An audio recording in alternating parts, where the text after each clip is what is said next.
So this week we're about to start my SMT10 build.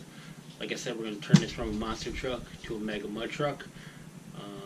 So this week I'm going to finally get out of the box, break it down, get prepared for more parts that are coming. I'm going to change the springs on the shocks, move the shock placement, and then, like I said, get prepared for the links that I'm getting, and then after that, tires and body. So links are on the way. Like I said, the biggest thing is I want to get this out of the box and check it out. So we're going to get started.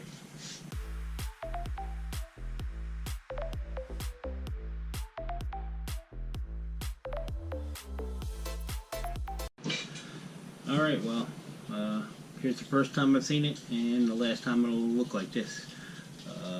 So I'm going to start taking it apart. Just get a good look at it, because it's, like I said, the last time we'll see it this way.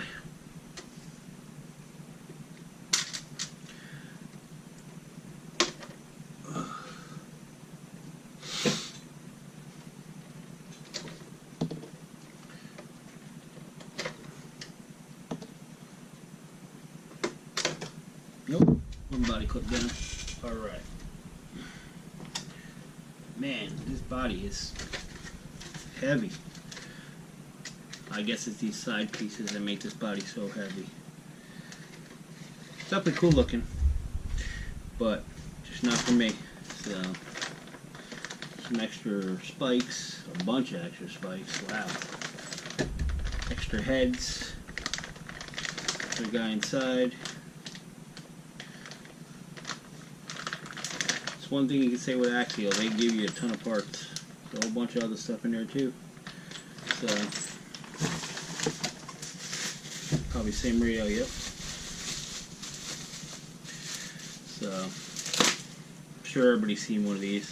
So we're about to get into this, breaking it down. Pull the axles completely off, pull the links off, pull the rear sway bar off, the shocks, and go from there.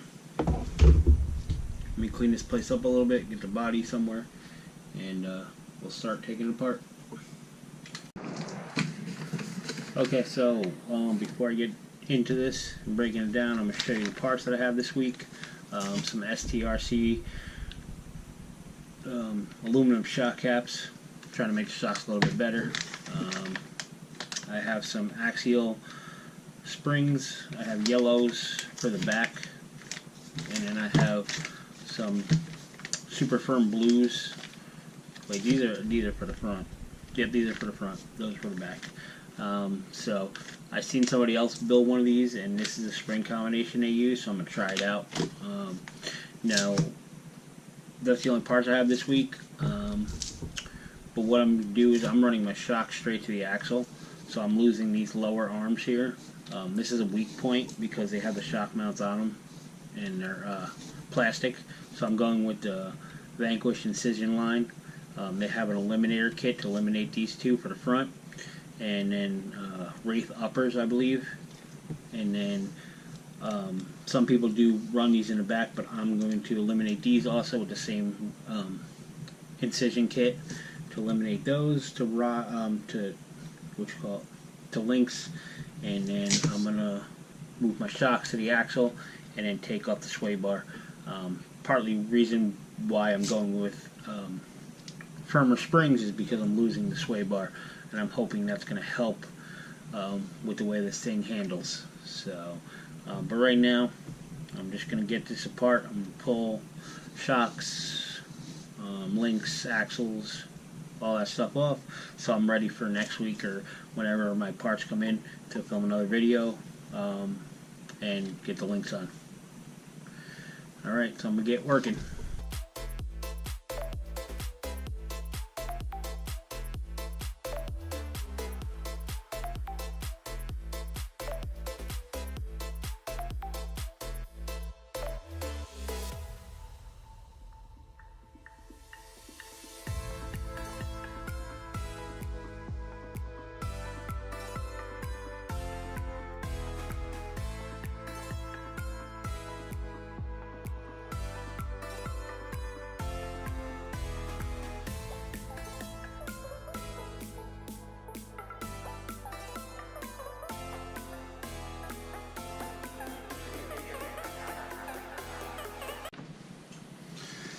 Alright, so I pretty much got everything broken down that I'm going to do this week.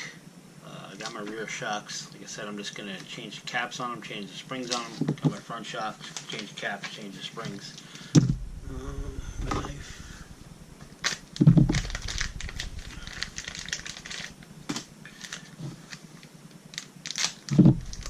Like I said, these are STRC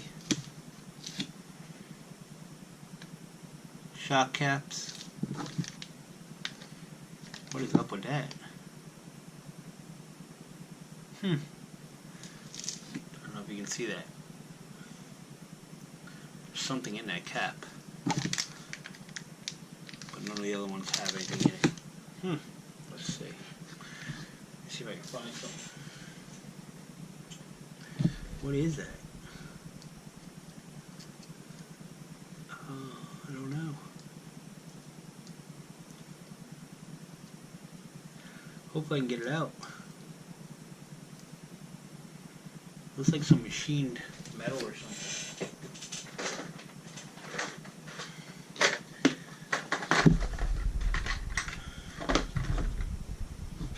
Let me see.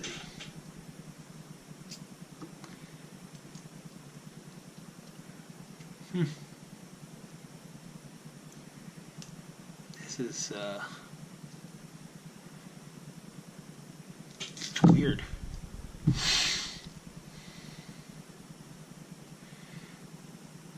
I don't know if there's a way to get it out. Oh, I think I got it that time. There it is. What is it?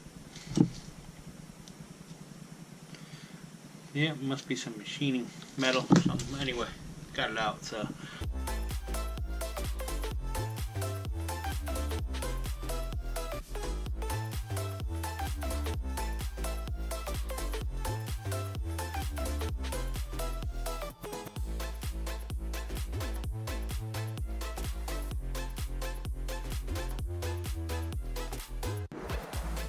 Alright, so I got all my shocks done.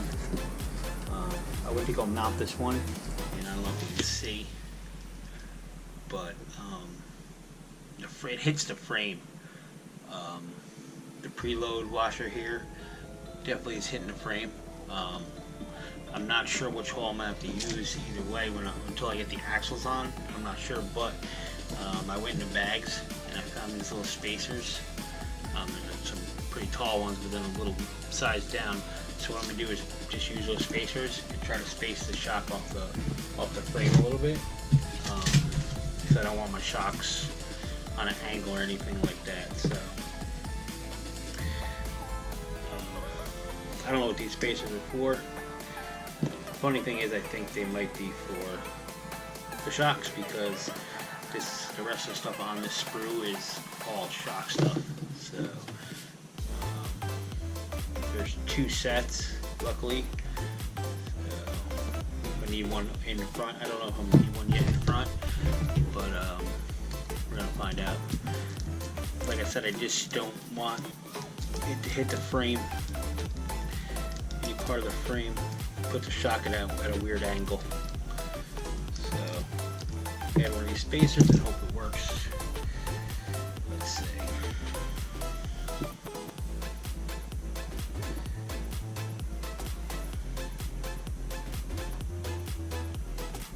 Alright, let's see if this pushes it off the frame. I think this should do it. Oh, maybe not. Until I get it tightened down, I won't know. The other thing I won't know is if this is the hole I need to use, that I'm going to be using for the shock. Okay, I think that'll push it far enough off. There's a little spacer right there, so I think that pushes it far enough off the frame. I'll be happy with that. So I know in the back I'm gonna need those, so when we get done with the back, we'll jump on the front and see if we're gonna need spacers also.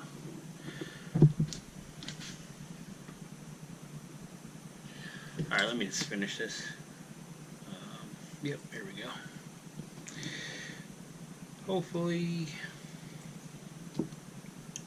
Well, luckily,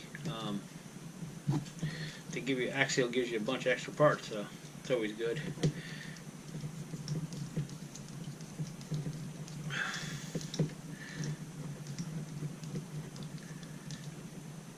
All right. Yeah, like I said, I think that spaces it perfectly. There is a longer one, but I think the longer one would be way too long, put the shock way too far out. Hopefully it works with the axle. Once I get the axle on here and see exactly where the axle is going to sit, then we'll know if the spacer will work. My guess is I'm just going to need to space the front ones also. But there is less bars up here, so I might not need to space it. Nope, I don't need to space it. So I'm just going to space the front ones also. And then hopefully it's enough space. If not, front ones might need a bigger spacer. Alright, let's try this little spacer first, and hopefully that works. But if not, move up to the next spacer.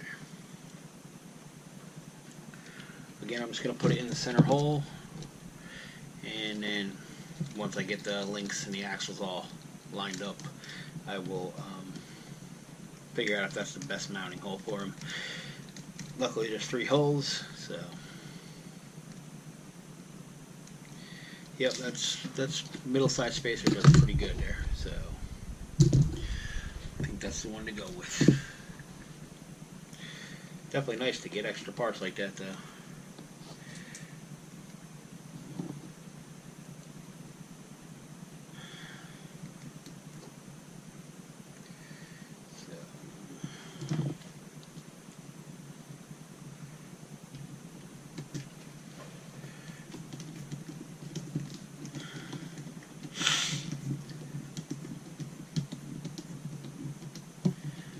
Let's see where we're at. Yep, that's perfect.